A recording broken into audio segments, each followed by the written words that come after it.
Sunday, February 4, the Majestic Warrior. Read Psalm 18, verses 3 to 18, Psalm 76, verses 3 to 9 and 12, and Psalm 144, verses 5 to 7. How is the Lord portrayed in these texts? What do these images convey about God's readiness to deliver his people? Psalm 18, beginning at verse 3, I will call upon the Lord who is worthy to be praised, so shall I be saved from my enemies. The pangs of death surrounded me, and the floods of ungodliness made me afraid. The sorrows of Sheol surrounded me. The snares of death confronted me. In my distress I called upon the Lord and cried out to my God. He heard my voice from his temple, and my cry came before him, even to his ears.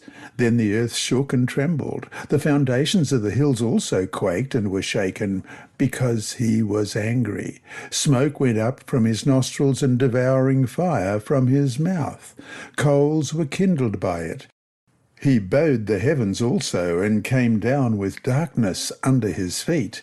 And he rode upon a cherub and flew. He flew upon the wings of the wind. He made darkness his secret place. His canopy around him was dark waters and thick clouds of the skies. From the brightness before him, his thick clouds passed with hailstones and coals of fire.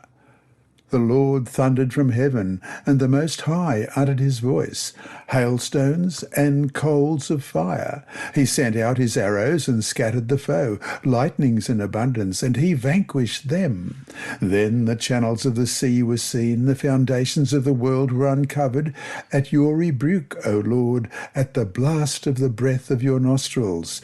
He sent them above. He took me. He drew me out of many waters. He delivered me from my strong enemy, from those who hated me, for they were too strong for me. They comforted me in the day of my calamity, but the Lord was my support. And then Psalm 76, verses 3 to 9. Then he broke the arrows of the bow, the shield and the sword of battle, Selah. You are more glorious and excellent than the mountains of prey. The stout-hearted were plundered. They have shrunk into their sleep, and none of the mighty men have found the use of their hands. At your rebuke, O God of Jacob, both the chariot and horse were cast into a dead sleep.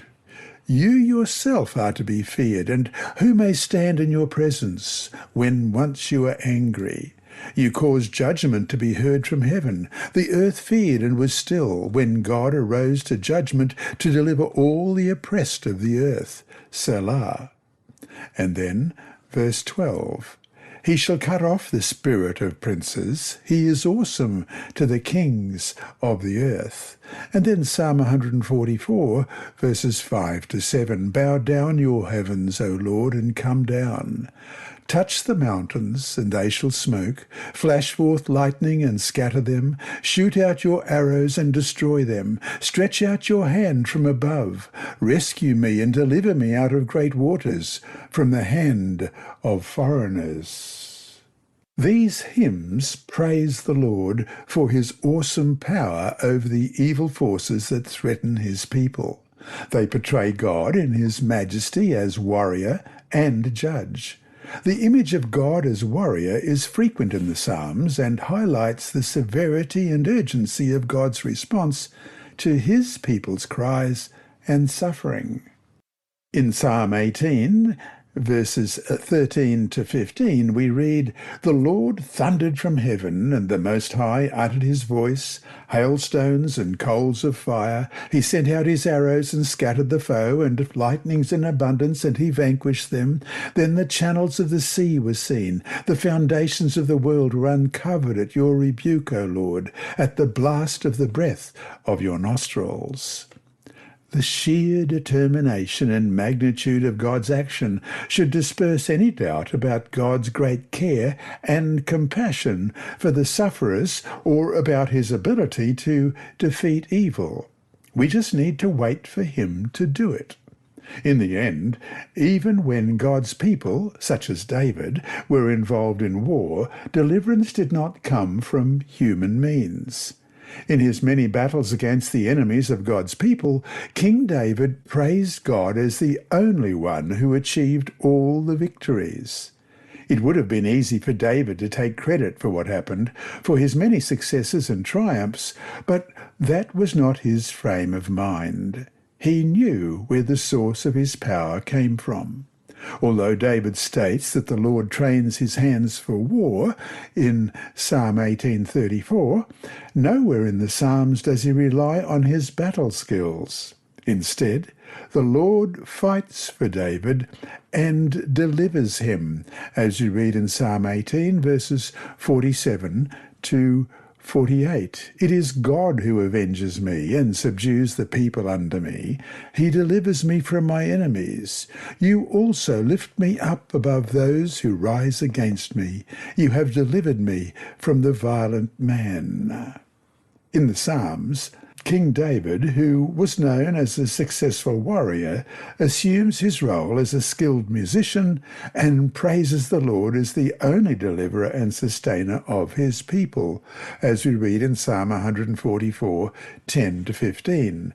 The one who gives salvation to kings, who delivers David his servant from the deadly sword, rescue me and deliver me from the hand of foreigners, whose mouth speaks lying words, and whose right hand is a right hand of falsehood, that our sons may be as plants grown up in their youth, that our daughters may be as pillars sculpted in palace style, that our barns may be full, supplying all kind of produce, that our sheep may bring forth thousands and 10,000s in our fields, that our oxen may be well laden, that there be no breaking in or going out, that there be no outcry in our streets. Happy are the people who are in such a state. Happy are the people whose God is the Lord. Praise and prayer to the Lord are David's sources of strength, which are more powerful than any weapon of war. God alone is to be trusted and worshipped. And so to finish the day, whatever gifts and skills and success you have had in life, why must you always remember the source of them all? What dangers do you face if you forget that source? This lesson was read by Dr. Percy Harrold for Christian Services for the Blind.